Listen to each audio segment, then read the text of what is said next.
Coram Deo Church Bible Reading Plans. Read the Bible in a year. January 19th. Genesis 34. Now Dinah, the daughter of Leah, whom she had borne to Jacob, went out to see the women of the land. And when Shechem, the son of Hamor the Hivite, the prince of the land, saw her, he seized her and lay with her and humiliated her, and his soul was drawn to Dinah, the daughter of Jacob. He loved the young woman and spoke tenderly to her. So Shechem spoke to his father Hamor, saying, Get me this girl for my wife. Now Jacob heard that he had defiled his daughter Dinah, but his sons were with his livestock in the field. So Jacob held his peace until they came. And Hamor, the father of Shechem, went out to Jacob to speak with him. The sons of Jacob had come in from the field as soon as they heard of it, and the men were indignant and very angry, because he had done an outrageous thing in Israel by lying with Jacob's daughter, for such a thing must not be done. But Hamor spoke with them, saying, The soul of my son Shechem longs for your daughter. Please give her to him to be his wife. Make marriages with us. Give your daughters to us, and take our daughters for yourselves. You shall dwell with us, and the land shall be open to you. Dwell and trade in it, and get property in it. Shechem also said to her father and to her brothers, Let me find favor in your eyes, and whatever you say to me I will give. Ask me for as great a bride price and gift as you will, and I will give whatever you say to me. Only give me the young woman to be my wife. The sons of Jacob answered Shechem and his father Hamor deceitfully, because he had defiled their sister Dinah. They said to him, We cannot do this thing, to give our sister to one who is uncircumcised, for that would be a disgrace to us. Only on this condition will we agree with you, that you will become as we are by every male among you being circumcised. Then we will give our daughters to you, and we will take your daughters to ourselves, and we will dwell with you and become one people. But if you will not listen to us and be circumcised, then we will take our daughter, and we will be gone. Their words pleased Hamor and Hamor's son Shechem, and the young man did not delay to do the thing, because he delighted in Jacob's daughter. Now he was the most honored of all his father's house. So Hamor and his son Shechem came to the gate of their city, and spoke to the men of their city, saying, These men are at peace with us. Let them dwell in the land, and trade in it. For behold, the land is large enough for them. Let us take their daughters as wives, and let us give them our daughters. Only on this condition will the men agree to dwell with us to become one people, when every male among us is circumcised, as they are circumcised. Will not their livestock, their property, and all their beasts be ours? Only let us agree with them, and they will dwell with us.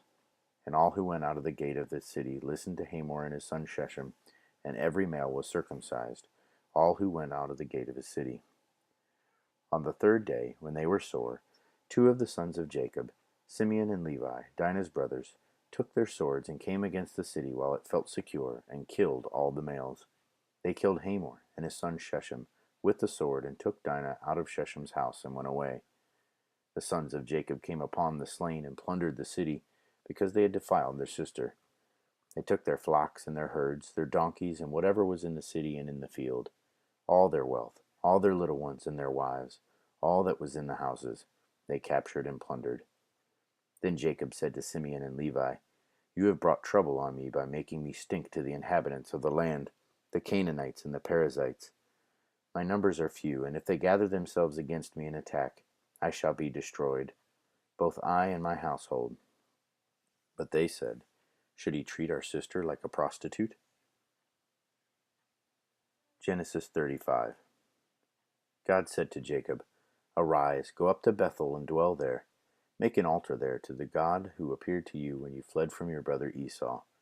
So Jacob said to his household and to all who were with him, Put away the foreign gods that are among you, and purify yourselves, and change your garments. Then let us arise and go up to Bethel, so that I may make it there an altar to the God who answers me in the day of my distress, and has been with me wherever I have gone. So they gave to Jacob all the foreign gods that they had, and the rings that were in their ears. Jacob hid them under the terebinth tree that was near Shechem. And as they journeyed, a terror from God fell upon the cities that were around them, so that they did not pursue the sons of Jacob.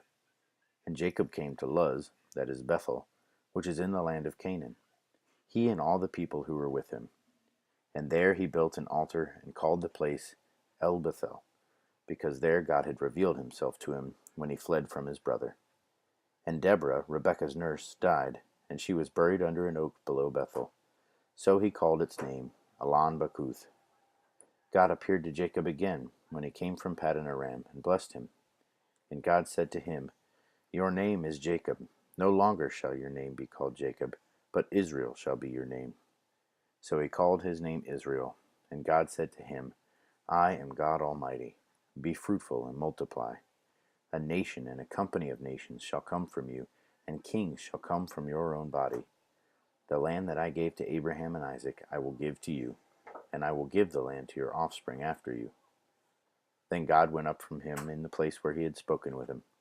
And Jacob set up a pillar in the place where he had spoken with him, a pillar of stone. He poured out a drink offering on it and poured oil on it. So Jacob called the name of the place where God had spoken with him, Bethel. Then they journeyed from Bethel. When they were still some distance from Ephrath, Rachel went into labor, and she had hard labor. And when her labor was at its hardest, the midwife said to her, Do not fear, for you have another son. And as her soul was departing, for she was dying, she called his name Ben-Oni, but his father called him Benjamin. So Rachel died, and she was buried on the way to Ephrath, that is, Bethlehem. And Jacob set up a pillar over her tomb. It is the pillar of Rachel's tomb, which is there to this day. Israel journeyed on, and pitched his tent beyond the Tower of Eder. While Israel lived in that land, Reuben went and lay with Bilhah, his father's concubine, and Israel heard of it. Now the sons of Jacob were 12, the sons of Leah, Reuben, Jacob's firstborn, Simeon, Levi, Judah, Issachar, and Zebulun.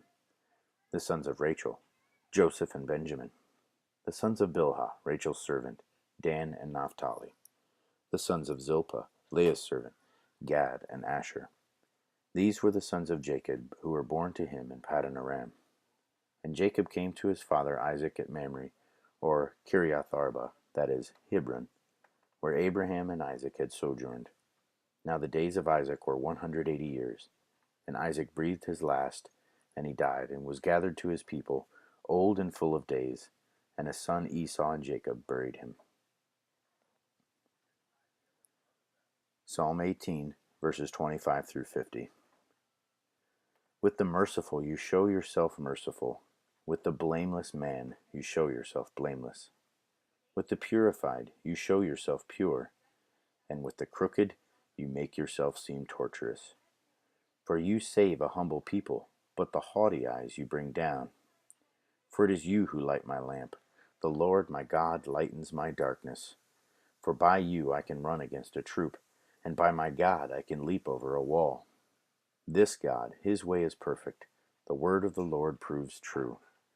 He is a shield for all those who take refuge in him. For who is God but the Lord? And who is rock except our God? The God who equipped me with the strength and made my way blameless. He made my feet like the feet of a deer and set me secure on the heights.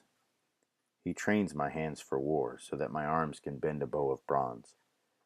You have given me the shield of your salvation, and your right hand supported me, and your gentleness made me great. You gave a wide place for my steps under me, and my feet did not slip. I pursued my enemies and overtook them, and did not turn back till they were consumed. I thrust them through so that they were not able to rise. They fell under my feet. For you equipped me with the strength for battle. You made those who rise against me sink under me. You made my enemies turn their backs to me, and those who hated me I destroyed. They cried for help, but there was none to save. They cried to the Lord, but he did not answer them. I beat them fine as dust before the wind. I cast them out like the mire of the streets. You delivered me from strife with the people. You made me the head of the nations. People whom I had not known served me. As soon as they heard of me, they obeyed me. Foreigners came cringing to me. Foreigners lost heart and came trembling out of their fortresses. The Lord lives, and blessed be my rock, and exalted be the God of my salvation. The God who gave me vengeance and subdued peoples under me, who delivered me from my enemies. Yes, you exalted me above those who rose against me. You rescued me from the man of violence. For this I will praise you, O Lord, among the nations, and sing to your name. Great salvation he brings to his king, and shows steadfast love to his anointed, to David and his offspring forever. Matthew 22. And again Jesus spoke to them in parables, saying, The kingdom of heaven may be compared to a king who gave a wedding feast for his son, and sent his servants to call those who were invited to the wedding feast, but they would not come. Again he sent other servants, saying, Tell those who were invited, See, I have prepared my dinner. My oxen and my fat calves have been slaughtered, and everything is ready. Come to the wedding feast. But they paid no attention and went off, one to his farm, another to his business, while the rest seized his servants, treated them shamefully, and killed them. The king was angry, and he sent his troops and destroyed those murderers and burned their city. Then he said to his servants, The wedding feast is ready, but those invited were not worthy. Go therefore to the main roads and invite to the wedding feast as many as you find. And those servants went out into the roads and gathered all whom they found, both bad and good, so the wedding hall was filled with guests. But when the king came in to look at the guests, he saw there a man who had no wedding garment. And he said to him, Friend, how did you get in here without a wedding garment? And he was speechless. Then the king said to the attendants, Bind him hand and foot, and cast him into the outer darkness. In that place there will be weeping and gnashing of teeth. For many are called, but few are chosen. Then the Pharisees went and plotted how to entangle him in his words. And they sent their disciples to him, along with the Herodians, saying, Teacher, we know that you are true and teach the way of God truthfully, and you do not care about anyone's opinion, for you are not swayed by appearances. Tell us, then, what you think. Is it lawful to pay taxes to Caesar or not? But Jesus, aware of their malice, said, Why put me to the test, you hypocrites? Show me the coin for the tax. And they brought him a denarius. And Jesus said to them, Whose likeness and inscription is this? They said, Caesar's. Then he said to them, Therefore render to Caesar the things that are Caesar's, and to God the things that are God's. When they heard it, they marveled, and they left him and went away. The same day Sadducees came to him, who say that there is no resurrection, and they asked him a question, saying, Teacher, Moses said, If a man dies having no children, his brother must marry the widow and raise up offspring for his brother. Now there were 7 brothers among us.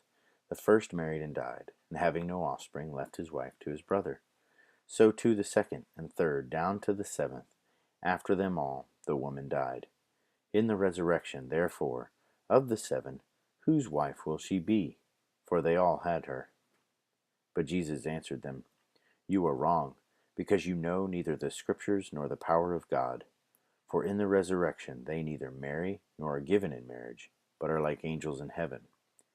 And as for the resurrection of the dead, have you not read what was said to you by God? I am the God of Abraham, and the God of Isaac, and the God of Jacob. He is not God of the dead, but of the living. And when the crowd heard it, they were astonished at his teaching. But when the Pharisees heard that he had silenced the Sadducees, they gathered together. And one of them, a lawyer, asking him a question to test him, Teacher, which is the great commandment in the law? And he said to him, You shall love the Lord your God with all your heart, with all your soul, and with all your mind. This is the great and first commandment. And a second is like it. You shall love your neighbor as yourself. On these 2 commandments depend all the law and the prophets. Now while the Pharisees were gathered together, Jesus asked them a question, saying, What do you think about the Christ? Whose son is he? They said to him, The son of David. He said to them, How is it then that David, in the Spirit, calls him Lord, saying, The Lord said to my Lord, Sit at my right hand, until I put your enemies under your feet? If then David calls him Lord, how is he his son? And no one was able to answer him a word, nor from that day did anyone dare to ask him any more questions. This is the word of the Lord.